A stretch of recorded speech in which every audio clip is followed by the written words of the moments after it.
going on, you guys? This is Madam 81 and I'm coming back to you again. This is from Bossip and the Bossip staff.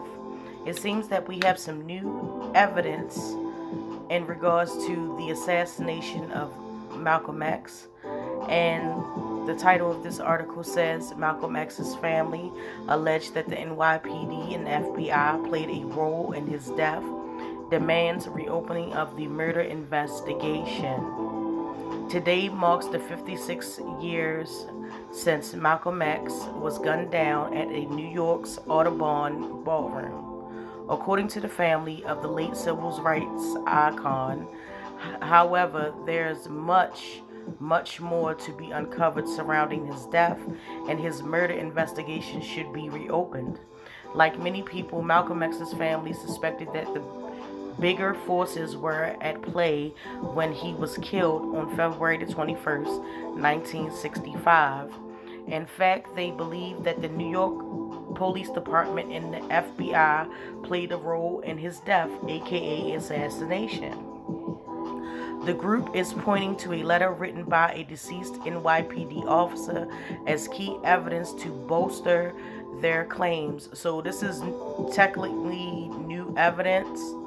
Okay, per a statement provided by News One by civil rights attorney Ben Klump and co-counsels Ray Hammond and Paul Neopold, Reggie Woods, a relative of the undercover officer Ray Woods, read a deathbed letter from the officer to Malcolm X's children. Okay, in the late Officer Ray Woods' confession that the NYPD and FBI conspired to kill the civil rights legend and his personality played a part. This is a statement from the actual thing, so listen up. It says Ray Wood, a undercover police officer at the time, confessed in a deathbed declaration letter that the NYPD and FBI conspired to undermine the legitimacy of the civil rights movement and its leaders. Without any training, Wood's job was to infiltrate civil rights organizations and encounter leaders and members to commit felonious acts. He was also tasked with ensuring that Malcolm X's security detail was arrested days prior to the assassination, guaranteeing Malcolm X didn't have the door security while at the Audubon Ballroom, where he was later assassinated/killed on February the 21st, 1965. And this is the actual tweet. You could take a moment and pause and read that. Okay? And this is the okay.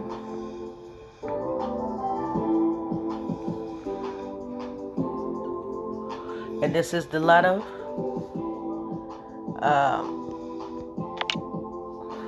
You can definitely check that out. But we're going to rewind back to the story real quick. You know. Alright. Video of Reggie Woods reading the letter to Malcolm X and his family can be viewed below. His reading begins at the 18-minute mark. So I'm going to take this time out right now to go on here and we can actually look at this video. Doing it very powerfully, Mr. Reggie Wood.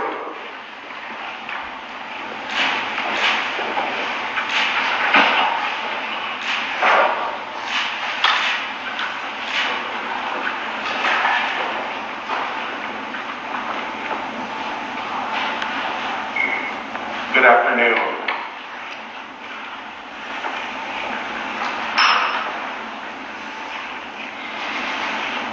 I prepared a statement to give on behalf of Ray Wood and my family. Hopefully this helps you to understand more clearly where Ray was coming from, and also understand what I've been dealing with for the last 10 years after finding out this information. My name is Reginald Wood Jr.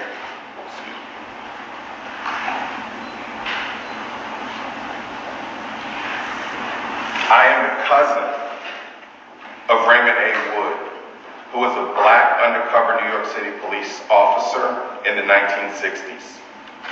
I met Ray for the first time in late 2010. He had been estranged from our family for over 46 years. Ray was aging and experiencing many health problems and had a desire to reconnect with the family before he died. I volunteered to move Ray to Tampa, Florida, so that my family and I could look after him. In 2011, Ray learned that he had stomach cancer and wasn't sure how much longer he had to live. Shortly after, he confessed to me a series of detailed accounts of what he participated in during his time as a police officer. At that time, Ray told me not to let him take this to his grave, but to please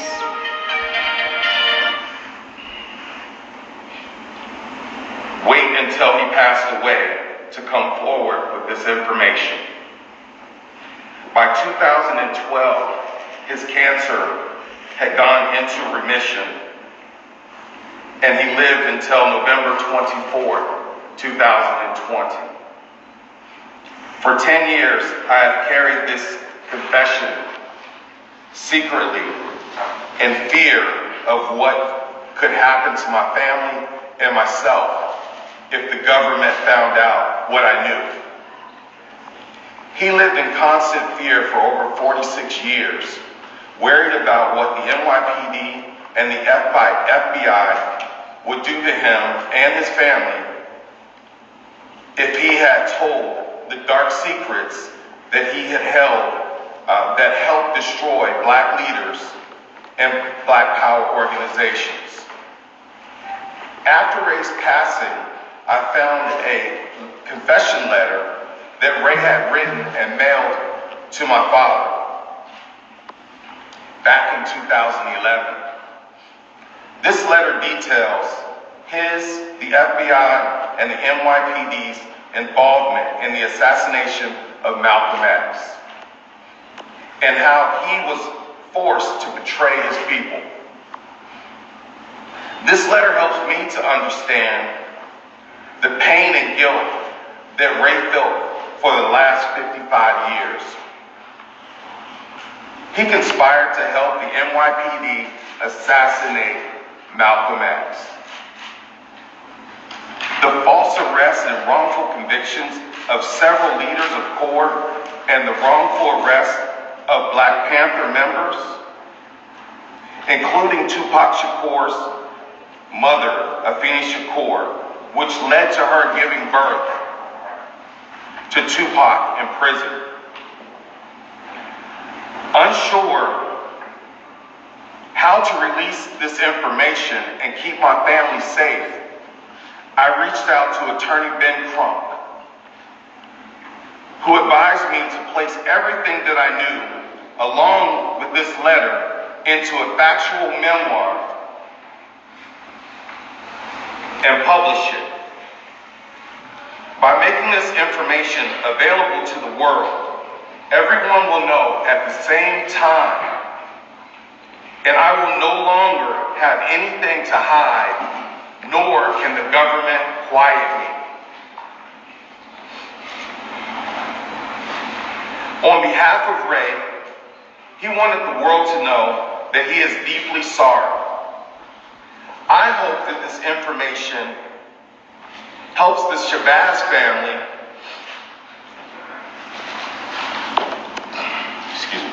to more clearly understand what happened to their father on that horrible day. As a black man, I am disgusted to know that what happened 60 years ago is still going on today. We are living under J. Edgar Hoover's Jim Crow system of policing our black and brown people. He is the architect of these constant injustices and tactics against our people. As I stand before you today, I urge everyone who has a voice to speak up and stand up against corruption and systemic racism and policing from the top down. I believe that the United States of America is the greatest country on this planet. And with education, compassion, and the grace of God, we can fix these problems that we are facing. We are the example to the rest of the world. Let's get it together, people. God bless America.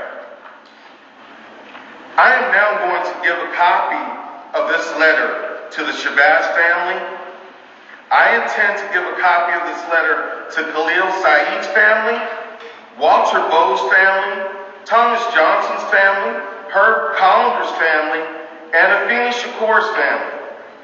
These are the families of individuals that I am aware of who have been falsely convicted due to race actions.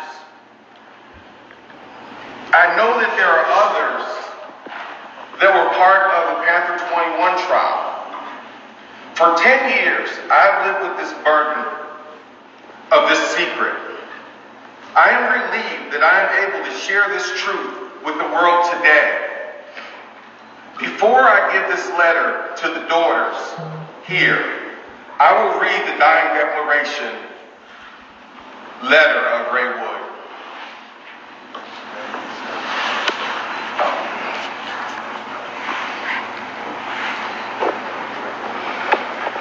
This is the original letter that was sent to my father on February 9th of 2011.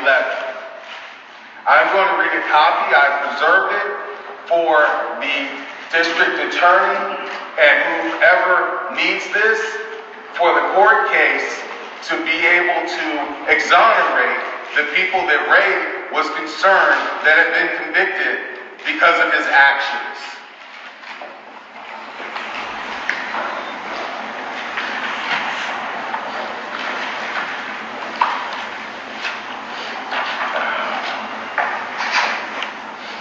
It's dated January 25th, 2011.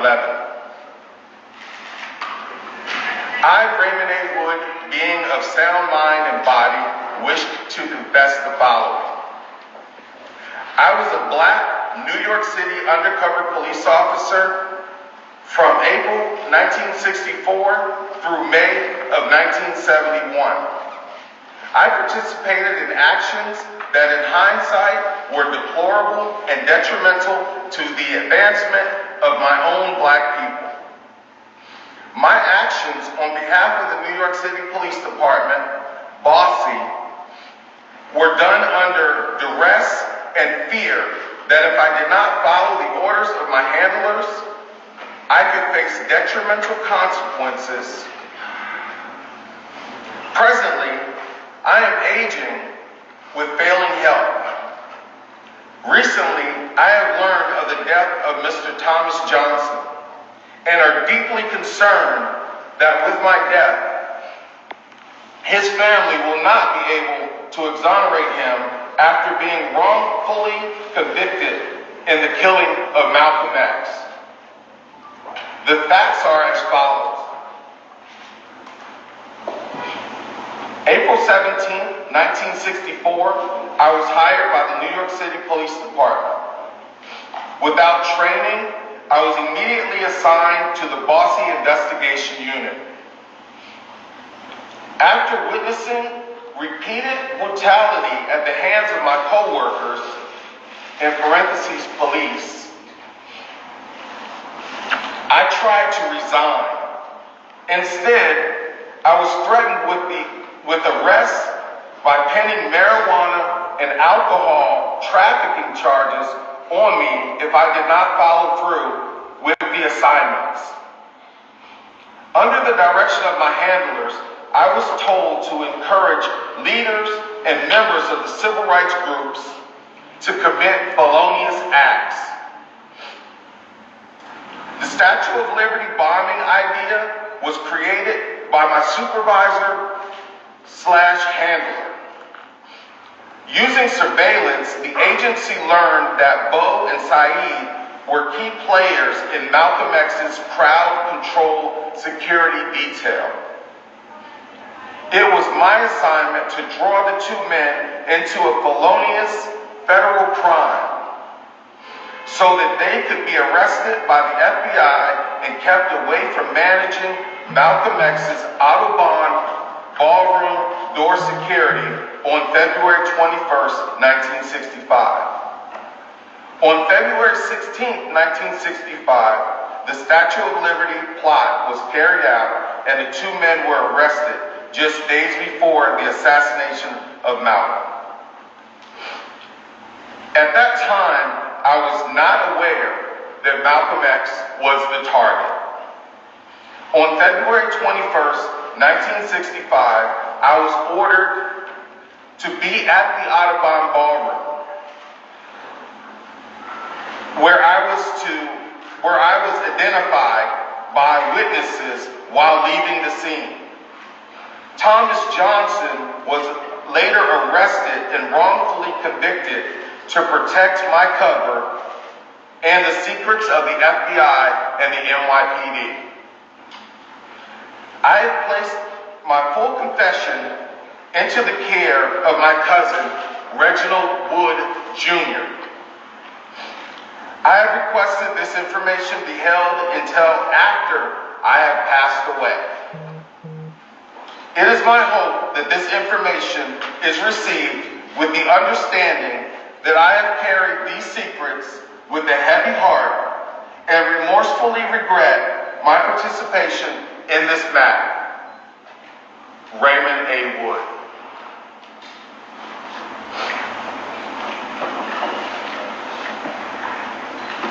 At this time, he would ask the Assistant Trump so he can give you all the letters.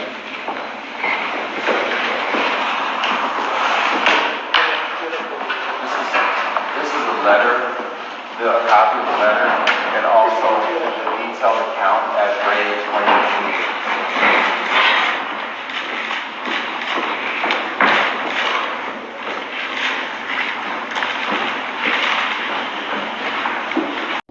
So y'all just seen that.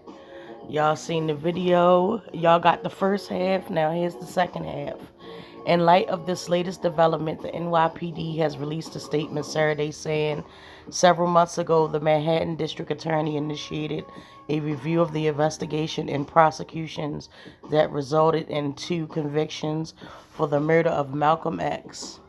The NYPD has provided all available records relevant to the case, and that the district attorney and the department remains committed to assist with the review in any way. On the other hand, the FBI has yet to comment, but the DA's office said the review of this matter is active and ongoing. Malcolm X's family is adamant that this letter should be explored further. In the statement, it says any evidence that's provided greater insight into the truth behind that terrible tragedy should be thoroughly investigated, said Malcolm X's daughter. I don't want to mispronounce her name, so I would just say Shabazz. The recent news follows the theories raised in 2020 Netflix documentary Who Killed Malcolm X, featuring activists and self-trained investigators Abdul Rahman, Muhammad, who was dedicated his life to work to solving the civil rights icon's murder and explore the conspiracy theories. Okay, this is just another one of Malcolm X's daughter, Mrs. Shabazz, speaking. Okay, it says 3 men, all members of the Nation of Islam, were each sentenced to life in prison in connection with Malcolm X's murder. One of them has since died, while the other 2 have been paroled. Okay? And that is it from the article itself. I'ma just say it's about goddamn time. For real. It's really about goddamn time. The truth should come out. It should have been came out. It does not give any entity the right to execute and set up people for them to get murdered and thrown in jail because, as the quote said in the Malcolm X movie, they don't want a nigga having that much power. Okay? And that's basically what it was, in my opinion, about the whole situation. You had Malcolm X, you had all these other leaders, you had all these other people that were, you know, instrumental in the development of the community itself, and to have them assassinated, thrown in jail, publicly scorned for things they did not do is like really crazy in so many ways. It just kind of brings home for a lot of things that black people continue to suffer for, the community continues to suffer, and everything. So there you have it. I would definitely like to hear your opinions. This video is a little long, so please make sure, if you don't listen to anything else, look at that video, okay? But I would definitely like to hear your opinion. We still are in the cusp of Black History Month, and I feel like it's very fitting for this information to come out. So with that being said, drop down in the comments. Don't forget to like, subscribe, and share. And until then, you guys,